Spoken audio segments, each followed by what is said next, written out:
আল্লাহর ওলি ফাতে আলী ওয়াইসি হুজুর রহমাতুল্লাহ আলাইহি জঙ্গলে চলে গেলেন, নদীতে নেমে গেল। আল্লাহ, এই জীবিত মুখ দেখাবো না, নদীতে ডুব দিয়ে জীবন দেব। আল্লাহ, নবীর সঙ্গে দিদারটা নসিব যদি না হয়। নদীতে নেমে গেল, গোলা পর্যন্ত পানিতে ভরে গেল। পানি আর পানি, চারিদিকে পানি, সামান্য দেখা যায় মাথাটা ডুবে যাবে, জীবন দেবে। সঙ্গে সঙ্গে আল্লাহ পাকের রহমতে আমার নবী পাকের জবানের আওয়াজটা ফাতে আলী ওয়াইসির কানে পৌঁছে গেলেন। ও বাবা ফাতে আলী, এত রাগ করো না বাবা, এত রাগ ভালো নয় বাবা, উপরে উঠে আসো বাবা। সঙ্গে সঙ্গে আল্লাহর ওলি, পাকা বন্ধ, আল্লাহর ওলি ফাতে আলী ওয়াইসি হুজুর রহমাতুল্লাহ আলাইহি আমার নবী পাকের আওয়াজটা শুনতে পেয়ে নদীতে উঠে আসলো, উপরে উঠে আসলো, আল্লাহ জমিনে উঠে আসলো। আল্লাহ নবীর হাতে হাত দিলেন, নূরের হাতে হাত দিয়ে আল্লাহ নবী জিজ্ঞাসা করলেন, বাবা, ও বাবা ফাতে আলী, এত রাগ কেন বাবা? এত রাগ ভালো নয় বাবা, কি হয়েছে বলো বাবা, কি চাইবে চাও বাবা?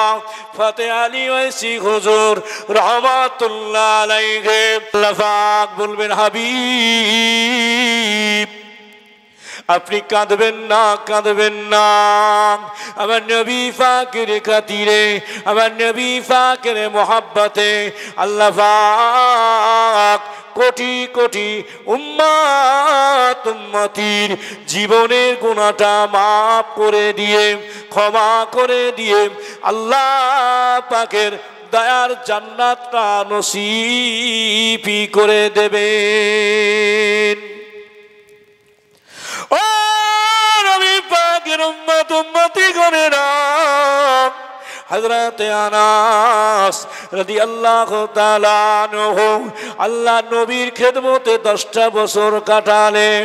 হযরত আনাস রাদিয়াল্লাহু তাআলা আনহু আমার নবী পাককে জিজ্ঞাসা করতে লাগলেন, ইয়া রাসূলুল্লাহ, হাবিবাল্লাহ, আমি আনাস যদি কিয়ামতের ময়দানে মুসিবতে পড়ে যাই, ধরা পড়ে যাই, আপনি কি আমার জন্য সুপারিশ করবেন? আল্লাহ নবী বললেন, বাবা আনাস, অবশ্যই তোমার জন্য আল্লাহ দরবারে আমি সুপারিশ করব বাবা। হযরত আনাস তবু মনের সন্দেহ যায় না, ইয়া রাসূলুল্লাহ, ইয়া হাবিবাল্লাহ, কিয়ামতের ময়দানে যদি বিপদে পড়ে যায়, আপনাকে কোন জায়গায় গিয়ে খুঁজলে পাওয়া যাবে? আল্লাহ নবী বললেন, আনাস, কিয়ামতের ময়দানে কঠিন সময়ে কারোর কথা আমার মনে থাকবে না, খেয়াল হবে না। আমার গুনাহগার উম্মত উম্মতি গণেরা পানির জন্য বড় পেরেশান হয়ে যাবে, পানি পানি করে ছটফট করতে থাকবে। আমি নবী পানির আবে কাউসারের পানির পেয়ালাটা নিয়ে আমার পিপাসিত উম্মত উম্মতির জন্য আমি রাসূলুল্লাহ নিজে হাতে পান করাতে থাকবো। ওই জায়গায় গিয়ে খুঁজলে পাবে, ইয়া রাসূলুল্লাহ,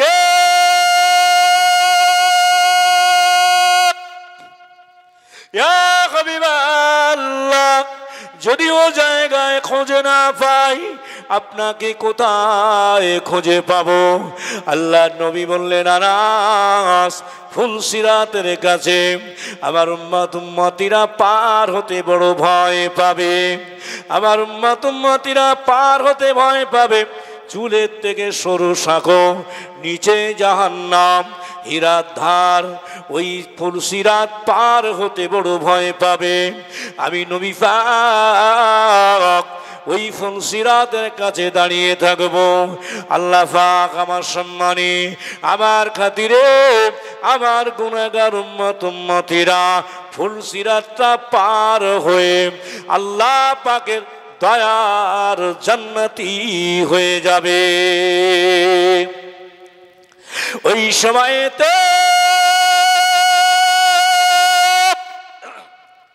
হযরত আনাস রাদিয়াল্লাহু তাআলা আনহু বলেছিলেন, ইয়া রাসূলুল্লাহ, হাবিবাল্লাহ, যদি ও জায়গায় খুঁজে না পাই কোথায় পাবো?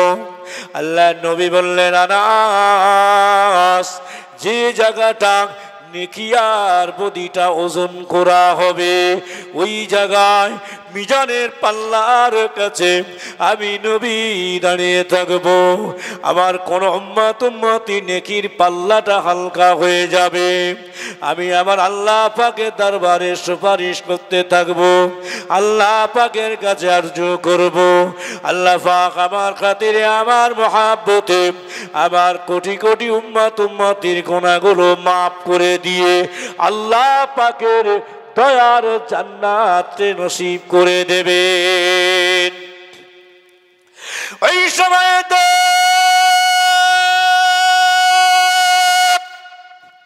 হযরত আনাস বলেছিলেন, ইয়া রাসূলুল্লাহ, কে হাবিবাল্লাহ, ও জায়গায় যদি খুঁজে না পাই কোথায় যাব?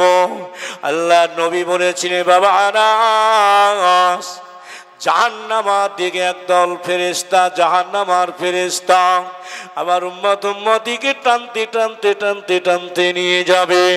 আমি নবী পাক ওই দিকটা থাকবো, আমার গুনাহগার উম্মত উম্মতিদের ওই জাহান্নামী ফেরেশতাদের কাছ থেকে ছাড়িয়ে নেব। ছাড়িয়ে নিয়ে আল্লাহ পাকের দরবারে সুপারিশ করতে থাকবো। আমার নবী পাক বলতে লাগলেন, আনাস, আমি রাসূলুল্লাহ যখন সুপারিশ করব, আল্লাহ পাক, আল্লাহ তাআলা আমার খাতিরে, আমার মহব্বতে ওই জাহান্নামীদের জীবনের গুনাহগুলো মাফ করে দিয়ে আল্লাহ পাকের দয়ার জান্নাতটা নসিব করে দেবেন। বলুন সুবহানাল্লাহ। দরুদ শরীফ, আল্লাহুম্মা সাল্লি আলা সাইয়্যিদিনা মাওলানা মুহাম্মদ ওয়া আলা আলি সাইয়্যিদিনা মাওলানা মুহাম্মদ। এই যে দরুদ শরীফ আমরা পড়ি, দরুদ শরীফ পড়ি কেন? এর মধ্যে ফায়দা কি আছে? যে নবীর উপরে দরুদ শরীফ বেশি পড়বে, এই দরুদ শরীফ এত সওয়াব আছে, কিয়ামতের ময়দানে আল্লাহ পাকের একদল বান্দা বান্দিরা নূরের চেহারের উপরে বসবে। ফেরেশতারা জিজ্ঞাসা করে, আল্লাহ এরা কারা? আল্লাহ পাক বলবেন, এরা হলো আমার হাবিবের, আমার নবী পাকের উম্মত। এরা আমার হাবিবের উপরে বেশি বেশি করে দরুদ শরীফ পড়েছিলেন। বলুন সুবহানাল্লাহ। সুবহানাল্লাহ। দরুদের এত ফজিলত আছে।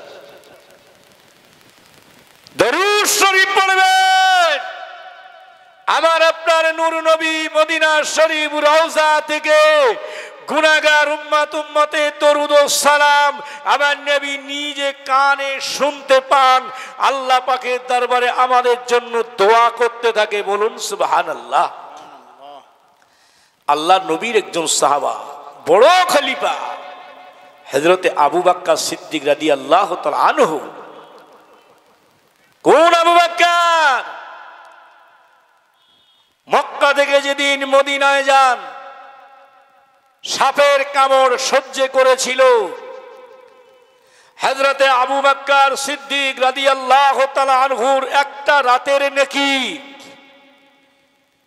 যদি সারা পৃথিবীর নেকি নিয়ে একটা পাল্লায় দেওয়া হয়, আর আবু বকরের একটা রাতের নেকি যদি একটা পাল্লায় দেওয়া হয়, আবু বকর সিদ্দিক রাদিয়াল্লাহু তাআলা আনহুর নেকির পাল্লাটা ভারী হয়ে যাবে। বলুন সুবহানাল্লাহ। একটা রাতের নেকি। আল্লাহ পাক আল্লাহ তাআলা কি মানুষ তাদের করেছিলেন। দুনিয়ায় থাকতে থাকতে জান্নাতের সার্টিফিকেট পেয়ে গেল। আল্লাহ পাক জান্নাতের সার্টিফিকেট দিলেন কিসের কারণে? আমার নবী পাকের মোহাব্বত করার কারণে। যে নবী পাকের মোহাব্বত করবে না, যে নবীকে ভালোবাসবে না, আল্লাহ তার ভালোবাসবে না। নবীকে যারা মোহাব্বত করবে, নবীকে যারা ভালোবাসবে, নবীর উপরে দরুদ শরীফ না পড়বে, সে কোনোদিন নবীর উম্মত হতে পারবে না। হযরতে আবু বকর সিদ্দিক রাদিয়াল্লাহু আনহু আল্লাহর নবীকে দাওয়াত করলেন। আবু বকর সিদ্দিক রাদিয়াল্লাহু আনহু আমার নবী পাকের মেহমানদারি করাবেন, দাওয়াত করলেন। দাওয়াত করে মদিনা শরীফের বাজারে গেলেন। বাজারে গিয়ে একটা বড় মাছ কিনলেন। নিয়ত করলেন যে আমার নবী পাকের আমি ভালো করে আজকের মেহমানদারি করাব।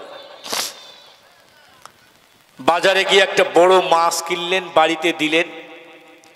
মাছটা নিয়ে মেয়েদের যা কাজ তাই করছে। আবু বকর সিদ্দিক রাদিয়াল্লাহু আনহু নবী পাকে ডাকতে আসলেন, হুজুর চলুন। সাহাবা ইকরামদের নিয়ে আমার নবী হযরতে আবু বকর সিদ্দিক রাদিয়াল্লাহু আনহুর বাড়ি চলে গেলেন। বলুন সুবহানাল্লাহ। একটু জোরে হবে না সুবহানাল্লাহ? সুবহানাল্লাহ। নারে তাকবীর, আল্লাহু আকবার, নারে তাকবীর। আল্লাহু আকবার। চলে গেলেন। যাওয়ার পরে কিছুক্ষণের মধ্যে দেখা যাচ্ছে আবু বকরের মনটা খারাপ হয়ে গেল। আবার নবী বলছে, আবু বকর মনটা খারাপ কেন বাবা? হযরত আবু বকর সিদ্দিক রাদিয়াল্লাহু তাআলা আনহু চোখে পানি বলে ফেললেন, ইয়া রাসূলুল্লাহ, হাবিবাল্লাহ, আমি আপনাকে দাওয়াত করে নিয়ত করলাম মদিনার বাজার থেকে বড় মাছ কিনবো, আমার নবীকে ভালো করে নিজে হাতে মেহমানদারি করব। ইয়া রাসূলুল্লাহ, ইয়া হাবিবাল্লাহ, সমস্ত ভাত তরকারি রান্না হয়ে গেল। মাছের তরকারিটা যখন আগুনে বসানো হয়, সঙ্গে সঙ্গে চুলার আগুনগুলো দপ করে ঠান্ডা হয়ে যায়। বলুন সুবহানাল্লাহ। ইয়া রাসূলুল্লাহ, হাবিবাল্লাহ, আবার হাঁড়িটা যখন নামিয়ে নেওয়া হয়, সঙ্গে সঙ্গে আগুন দাউ দাউ করে জ্বলে ওঠে। আবার মাছের তরকারি যখন বসিয়ে দেওয়া হয়, আগুনটা দপ করে ঠান্ডা হয়ে যায়। ইয়া রাসূলুল্লাহ, ইয়া হাবিবাল্লাহ, মাছের তরকারিটা রান্না করতে পারি না। ওই সময় আল্লাহর নবী বলেছিলেন, ও বাবা আবু বকর, তুমি জানো না নদীর ধারে, নদীর পাড়ে বসে আল্লাহ পাকের একজন মাহবুব বান্দা আমি নবী আমার উপরে দরুদ শরীফ পড়তেন। ওই মাস আমি নবী আমার দরুদ শরীফটা শুনেছে। একদিন, দুদিন, 4 দিন শুনতে শুনতে আমি নবী আমার দরুদ শরীফটা ওই মাস মুখস্থ করে নিয়েছে। আমি নবী আমার উপরে দরুদ শরীফ পড়ে দুনিয়ার আগুন কেন, যদি জাহান্নামের আগুনে দেওয়া হয়, ওই মাসের একটা কোন ক্ষতি হবে না। জোরে বলবেন না সুবহানাল্লাহ? তাহলে দরুদ শরীফ আমরা পড়ব, বেশি করে পড়ব, নবীর উপরে দরুদ শরীফ পড়ব। ও আমার বাবাজি ভাই জানেরা, ও নবী পাকের উম্মত উম্মতি করেরা, আল্লাহ নবী সাহাবা ইকরাম গণেরা আমার নবীকে মহব্বত করতেন, আমার নবী পাকের ভালোবাসতেন। আমার নবী পাকের মহব্বত করার কারণে, আমার নবীকে ভালোবাসার কারণে আল্লাহ পাক আল্লাহ তাআলা তাদের মাহবুব বান্দা বানিয়ে দিলেন। আল্লাহ নবী যখন মক্কা ছেড়ে মদিনায় চলে গেল, আল্লাহ নবীর একজন সাহাবা হযরতে কারাবা রাদিয়াল্লাহু তাআলা আনহু যাদের ময়দানের খবর এসে গেল, আল্লাহ নবী সাহাবা কারাবার বিবি দুনিয়া থেকে ইন্তেকাল হয়ে গেল। ছোট্ট বাচ্চা ছেলে, 7-8 বছরের বাচ্চা আবু বাসিরকে নিয়ে আমার আল্লাহ নবী সাহাবা ওই আবু বাসিরকে নিয়ে খেদমত করে, আবু বাসিরকে মায়ের মতো খেদমত করে। কারাবা গালে তুলে খানা খাওয়ায়। কারাবা রাদিয়াল্লাহু তাআলা আনহুর মনটা বড় খারাপ হয়ে গেল। বাচ্চা ছেলে আবু বাসির বলতে লাগে, ও আমার আব্বা জান, আমার মা জননী কয়েকদিন হয়ে গেল মারা গেল। আপনি আমাকে মার মতন ভালোবাসেন, আপনি আমাকে গালে তুলে খানা খাওয়ান, আজকের আপনার মনটা বড় খারাপ কেন?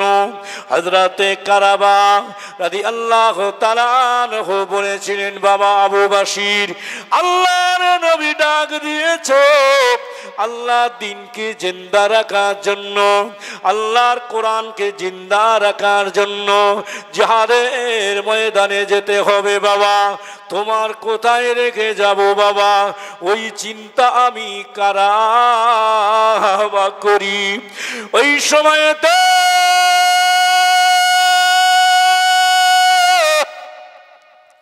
কারাবা বলেছিলেন, এই কথা যখন কারাবা বলেছিলেন, আবু বাসির বাচ্চা ছেলে বললেন, আব্বু জান আপনি চিন্তা করবেন না, বাপ বেটায় মিলে আমি আপনার সঙ্গে ঘোড়ায় চড়ে আল্লাহ দিনকে জিন্দা করার জন্য জিহাদের ময়দানে যাব। বলুন সুবহানাল্লাহ। ওই সময় কারাবার মনটা বড় খুশিতে বাগে বাগ হয়ে গেল।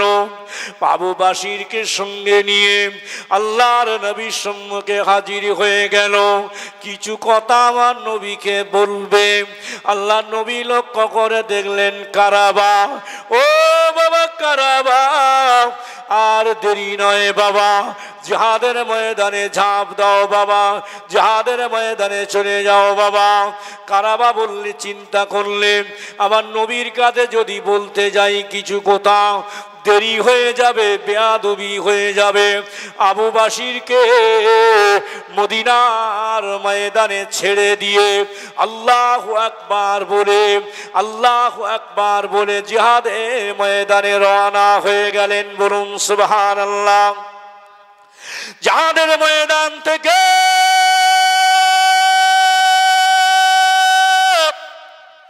আল্লাহর নবী সাহাবা ইকরাম বোনেরা জয় লাভ করলেন, একে একে ফিরে আসছেন বাবা।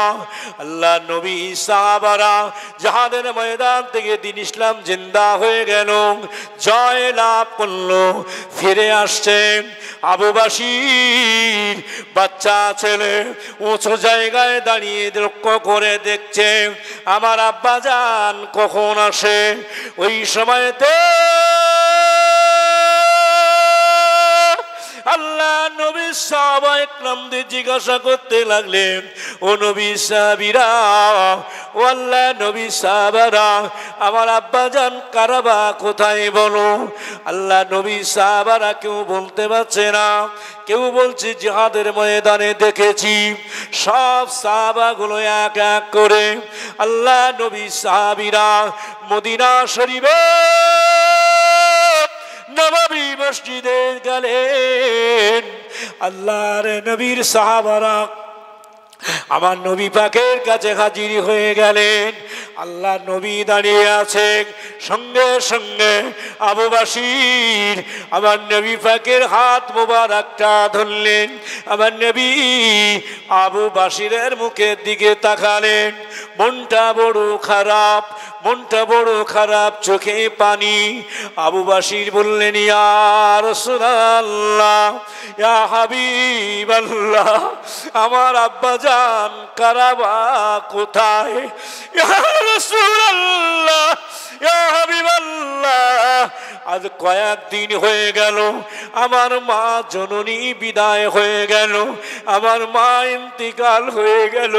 ইয়া রাসূলুল্লাহ, হাবিবাল্লাহ, আমার আব্বা জান আমার মার মতো আমাকে ভালোবাসতো, আমাকে গালে তুলে খানা খাওয়াতো, আমাকে কোলের কাছে নিয়ে ঘুম পড়াতো। ইয়া রাসূলুল্লাহ, হাবিবাল্লাহ, আমার আব্বা জান কারাবা কোথায়?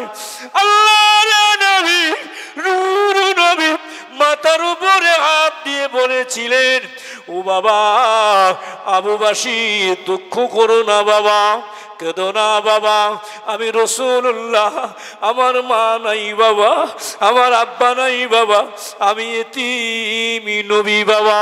ও বাবা আবু বাসির, আমি রাসূলুল্লাহ যদি তোমার আব্বা হই, আয়েশা যদি তোমার মা হয়, ফাতেমা যদি তোমার বোন হয়, কি অসুবিধা আছে বাবা? ওই সময়তে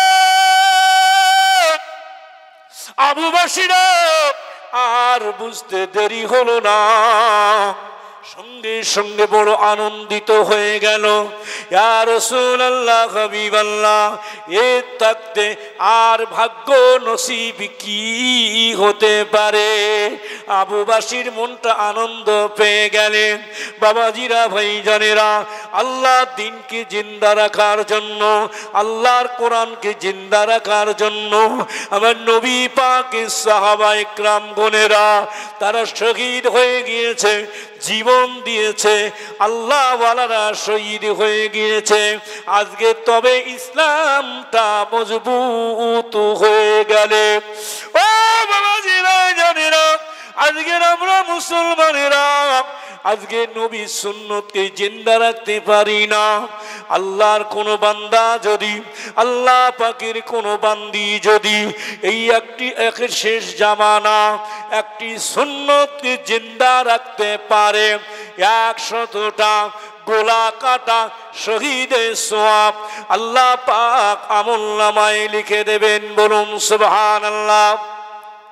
আম্মা জান আয়েশা সিদ্দিকা রাদিয়াল্লাহু তাআলা আনহা, আমার আপনার আম্মা জান আল্লাহর নবীর পাক বিবি, আল্লাহর নবীকে জিজ্ঞাসা করেছিলেন, ইয়া রাসূলুল্লাহ, ইয়া হাবিবাল্লাহ, আপনার সাহাবায়ে কেরামেরা জিহাদের ময়দানে চলে যায়, জিতলে গাজী, মরলে শহীদ বলা হয়, এই সওয়াবটা কি আপনার কোনো উম্মতিরা পাবে না? আমার আপনার নূর নবী রাহমাতাল লিল আলামিন নবী আমার বলেছিলেন, ও বিবি আয়েশা সিদ্দিকা রাদিয়াল্লাহু তাআলা আনহা, আমার উম্মতি গণেরা যদি একটা সুন্নতকে জিন্দা রাখতে পারে, একটা সুন্নতকে আঁকড়ে ধরতে পারে, 100টা গোলা কাটা শহীদের সওয়াব আল্লাহ পাক, আল্লাহ তাআলা আমলনামায় লিখে দেবেন। সুন্নত আমরা জিন্দা করি তো? হ্যাঁ বাবা, হ্যাঁ, কোন রকম জুমার দিন 2 রাকাত হলে হয়, তারপরে মসজিদ ফাঁকা, কি হবে? আল্লাহ ক্ষমা করবে। আমরা আল্লাহর বান্দা, নবীর উম্মত, আমরা পাহাড় পাহাড় গুনাহ করেছি। আল্লাহর দরবারে যদি ক্ষমা চাই, আল্লাহ পাক আমাদের তামাম জীবনের গুনাহটা আল্লাহ মাফ করে দেবেন। আল্লাহ, বান্দা যদি একবার আল্লাহ বলে ডাকে, বান্দার ডাকে সাড়া আল্লাহ দিয়ে দেয়। আমরা আল্লাহর কাছে চাইতে পারিনি, তাই যারা চেয়েছে তারা পেয়েছে। আল্লাহর কাছে চাইতে দেরি, কিন্তু পাইতে দেরি নয়। আমরা সে খাঁটি হতে পারিনি, তাই আল্লাহ পাক আমাদের সকলার খাঁটি ইমানদার বানিয়ে দিক। সবাই বলি আল্লাহুম্মা আমিন।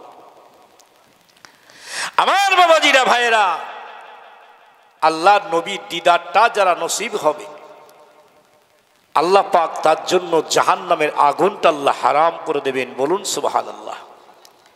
নবীর দিদার যারা পাবে, নবীর দিদার করেছিলেন আল্লাহর ওলি বান্দারা। আল্লাহর ওলিদের কেরামতি, নবীদের মোজেজা। মুজাদ্দিদে জামান দাদা হুজুর পীর কেবলা রহমাতুল্লাহ আলাইহি আল্লাহর নবীর সঙ্গে দিদারটা নসিব হয়েছে।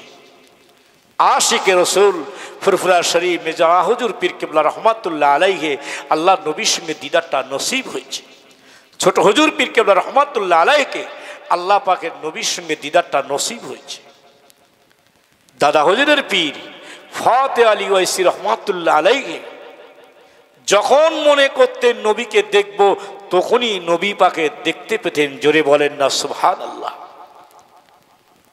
আল্লাহ পাক কি মানুষ বানিয়েছে।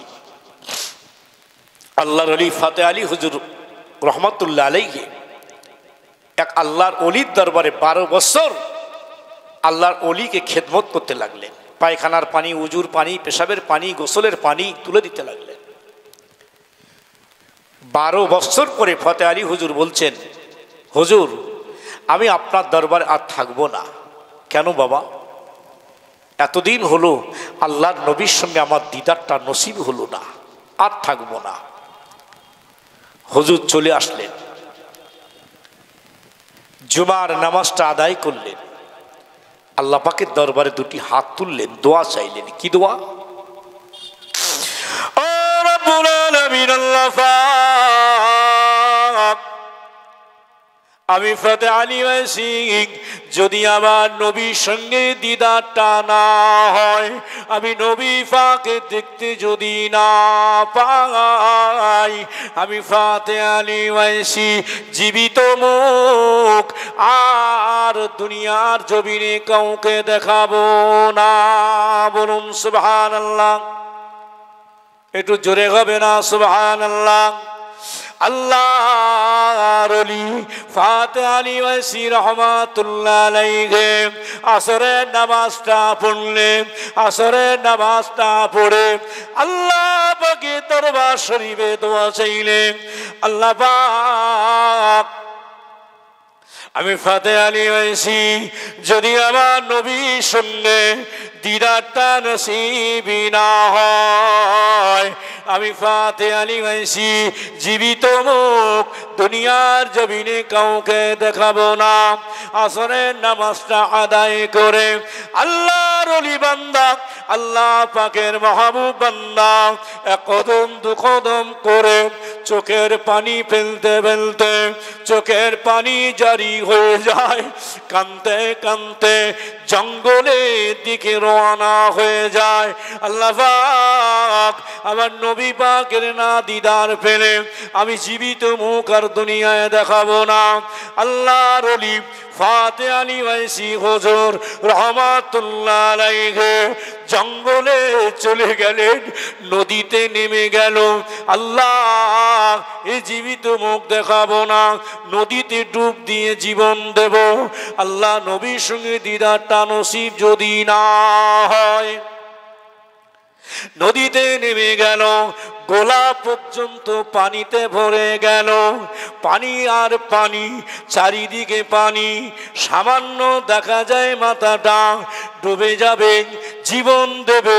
সঙ্গে সঙ্গে আল্লাহ পাকের রহমতে আমার নবী পাকের জবানের আওয়াজটা ফাতে আলী ওয়াইসির কানে পৌঁছে গেলেন। ও বাবা ফাতে আলী, এত রাগ করো না বাবা, এত রাগ ভালো নয় বাবা, উপরে উঠে আসো বাবা। সঙ্গে সঙ্গে আল্লাহর ওলি পাকা বন্ধ আল্লাহর ওলি ফাতে আলী ওয়াইসি হুজুর রাহমাতুল্লাহ আলাইহি আমার নবী পাকের আওয়াজটা শুনতে পেয়ে নদীতে উঠে আসলো, উপরে উঠে আসলো, আল্লাহ জমিনে উঠে আসলো। আল্লাহ নবীর হাতে হাত দিলেন, নূরের হাতে হাত দিয়ে আল্লাহ নবী জিজ্ঞাসা করলেন, বাবা ও বাবা ফতে আলী, এত রাগ কেন বাবা? এত রাগ ভালো নয় বাবা, কি হয়েছে বলো বাবা, কি চাইবে চাও বাবা? ফতে আলী ওয়াইসি হুজুর রাহমাতুল্লাহ আলাইহি কাঁদতে কাঁদতে বলেছিলেন, ইয়া রাসূলুল্লাহ গো, ইয়া হাবিবাল্লাহ, আমি ফতে আলী যখন আপনাকে দেখার কথা আমার মনে হবে, আমার অন্তরে জাগবে, আমি যেন আপনাকে দেখতে পাই। আল্লাহ নবী বললেন, বলো বাবা আর কি চাইবে? ইয়া রাসূলুল্লাহ হাবিবাল্লাহ, আমার হাতে হাত দিয়ে যারা বায়াত হবে, যারা মুরিদ হবে, যদি একবার করে দেখতে চায় আপনি দেখা দেবেন। আল্লাহ নবী বললেন, বলো বাবা আরো কি চাইবে? ইয়া রাসূলুল্লাহ হাবিবাল্লাহ, আমার মুরিদানেদের হাতে যারা হাত দেবে, যদি একবার করে দেখতে চান আপনি দেখা দেবেন। আল্লাহ নবী বলেছিলেন, বাবা ও বাবা ফতে আলী ওয়াইসি, বাবা তিনটে জিনিস চাইলে একটা জিনিস বাকি পড়ে গেল বাবা। ইয়া রাসূলুল্লাহ হাবিবাল্লাহ, আমার জান কুরবান হয়ে যাক, বেয়াদবি মাফ করে দেন। ইয়া রাসূলুল্লাহ হাবিবাল্লাহ, কোন জিনিসটা আপনি বলে দেন। আল্লাহর নবী বলেছিলেন, ও বাবা ফতে আলী ওয়াইসি, বাবা জেনে রাখো, মুজাদ্দিদুজ জামান আবু বকর সিদ্দিক কে তুমি বায়াত করে নেবে বাবা, মুরিদি করে নেবেন বাবা। আমার আপনার পীর মুজাদ্দিদুজ জামান দাদা হুজুর পীর কেবলা রাহমাতুল্লাহ আলাইহি, আল্লাহর ওলি ফতে আলী ওয়াইসি হুজুর রাহমাতুল্লাহ আলাইহির হাতে হাত দিয়ে বায়াত হয়েছিলেন। বলুন সুবহানাল্লাহ। ও বাবাজি ভাইজানেরা, আল্লাহর পেয়ারা বান্দারা, আল্লাহ পাকের মাহবুব যারা হয়ে যাবে, জঙ্গলের জন্তু জানোয়ার পর্যন্ত ক্ষতি করতে পারবে না, একটি পশমের ক্ষতি কেউ করতে পারবে না আল্লাহর পেয়ারা বান্দাদের। আল্লাহর ওলি মুজাদ্দিদুজ জামান আল্লাহ পাক এত বড় পীর বানিয়েছিলেন, এত বড় আল্লাহর মাহবুব হয়েছিলেন বাবারা। আল্লাহর ওলি মুজাদ্দিদুজ জামান দাদা হুজুর পীর কেবলা রাহমাতুল্লাহ আলাইহি দাওয়াতে যাচ্ছেন বাবা। হুজুর আমার জলসায় যাব বলে চলে যাচ্ছেন, বের হয়ে গিয়েছে। রাস্তার দুই সাইডে জঙ্গল, মাঝখান থেকে রাস্তা। গাড়ির ড্রাইভার বলছেন, হুজুর ওই রাস্তায় বাঘ দেখতে পাই। আল্লাহর ওলি মুজাদ্দিদুজ জামান বলেছিলেন, বাবা ভয় করো না, চলো বাবা। আল্লাহর ওলি মুজাদ্দিদুজ জামান দাদা হুজুর পীর কেবলা রাহমাতুল্লাহ আলাইহি নেমে গেলেন গাড়ি থেকে, বাঘের কাছাকাছি গেলেন। হে জঙ্গলি বাঘ, তুই কি আমার চিনতে পারিস না? জঙ্গলি বাঘের জবান আল্লাহ খুলে দিল।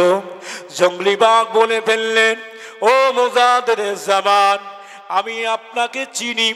এই রাস্তায় অনেক শত্রু আছে, আপনাকে আক্রমণ করতে পারে। আল্লাহর হুকুমে আপনাকে পাহারা দেওয়ার জন্য এসেছি, কোনো ক্ষতি যেন না হয়। বলুন সুবহানাল্লাহ। একটু জোরে হবে না সুবহানাল্লাহ?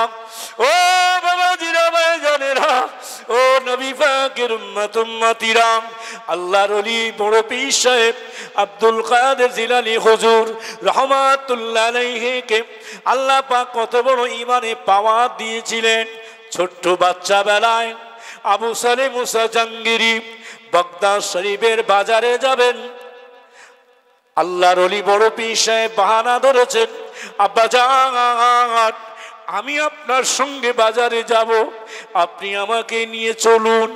আবু সালেহ মুসা জাহাঙ্গীরি বলেছিলেন, বাবা যেও না বাবা, অনেক সমস্যা আছে বাবা, যেও না যেও না, নিয়ে যাবে না, বড় পীর সাহেব শুনবে না। আবু সালেহ মুসা জাহাঙ্গীরি হুজুর রহমাতুল্লাহ আলাইহিকে বড় পীর সাহেবের সঙ্গে করে নিয়ে বাগদাদের বাজারের দিকে রওনা দিয়েছে। রাস্তার মাঝখানে জঙ্গলি বাঘ দাঁড়িয়ে আছে। আবু সালেহ মুসা জাহাঙ্গীরি হুজুর বললেন, বাবা ছেলে, ও বাবা আব্দুল কাদের, লক্ষ্য করে দেখো বাবা, বড় বাঘ দাঁড়িয়ে আছে। আল্লাহর ওলি বড় পীর বলেছিলেন, ও আমার আব্বাজান, আপনার সামনে যদি যাই বেয়াদবি হবে, আপনি যদি অনুমতি দেন আমি আপনার সামনে একটু যাব। আবু সালেহ মুসা জাহাঙ্গীরি বলেছিলেন, বাবা কি করবে গিয়ে? বলে, আব্বাজান আপনি যদি অনুমতি দেন যাব। অনুমতি দিলেন, আব্বাজানের সামনে চলে গেলেন আল্লাহর ওলি বড় পীর সাহেব হুজুর। গিয়ে লক্ষ্য করে জোরে আওয়াজ দিয়ে বলেছিল, হে জঙ্গলের বাঘ, তুমি কি চেনো না আমরা কারা? আমি কে, আমরা কারা, তুমি কি চেনো না? আমরা হলাম শেষ নবী, শেষ জামানার নবীর উম্মত। সঙ্গে সঙ্গে জঙ্গলি বাঘ উঠে দাঁড়িয়ে বড় পীর সাহেবের দিকে লক্ষ্য করে সালাম দিয়ে জঙ্গলের দিকে ছুটে পালিয়ে গেলেন। বলুন সুবহানাল্লাহ। আর আমরা একটা কুকুর দেখলে ছুটি, আমরা আবার তাদের উল্টো পাল্টা বলি। একটা কুকুর থামাবের ক্ষমতা নেই। হ্যাঁ, আল্লাহর ওলিদের বিরুদ্ধে কথা বলবে না বাবা। আল্লাহর ওলিদের মহব্বত করুন, ভালোবাসেন, আল্লাহ ওয়ালাদের সঙ্গে ওঠা বসা করেন। আল্লাহ একদিন না একদিন আপনার ভালো মানুষ আল্লাহ বানিয়ে দেবে। দরুদ শরীফ আল্লাহুম্মা সাইয়্যিদিনা মাওলানা। এখন 10:20, উঠেছি আমি 9টায়, সময়টা কিন্তু এখনো বলে যায়নি কটা পর্যন্ত। মাওলানা মুহাম্মদ এর নূর নবীজি নূরের গায়েব, মশামাছি বসতো না, তাই তো নবীর সাবরিচুতে কোনো দিনই কাটত না। আচ্ছা, এমন নবী দুনিয়াতে হয়নি আর হবে না, তুলনা তার দূরের কথা, ছায়া মেলে না। আল্লাহুম্মা সাল্লি আলা সাইয়্যিদিনা মাওলানা মুহাম্মদ ওয়া আলা আলি সাইয়্যিদিনা মাওলানা মুহাম্মদ। যাই হোক আমার বাবাজিরা, আমার বক্তব্য এখানে শেষ করলাম। আমার কথার দ্বারা যদি কেউ কষ্ট পান আল্লাহর হস্তে মাফ করবেন, আর আমার জন্য আপনারা দোয়া করবেন, আমি আপনাদের জন্য দোয়া করব। আল্লাহ যেন আমাদের সকলের ঈমান আমল দান করেন। বলুন আল্লাহুম্মা আমিন।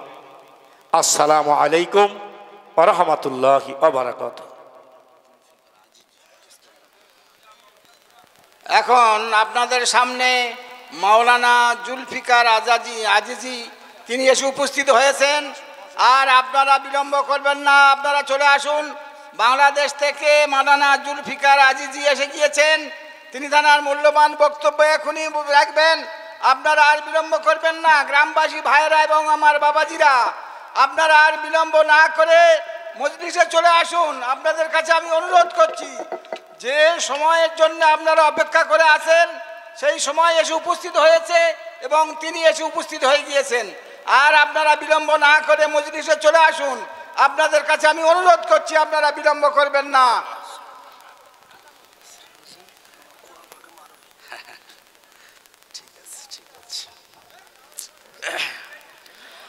আসসালামু আলাইকুম।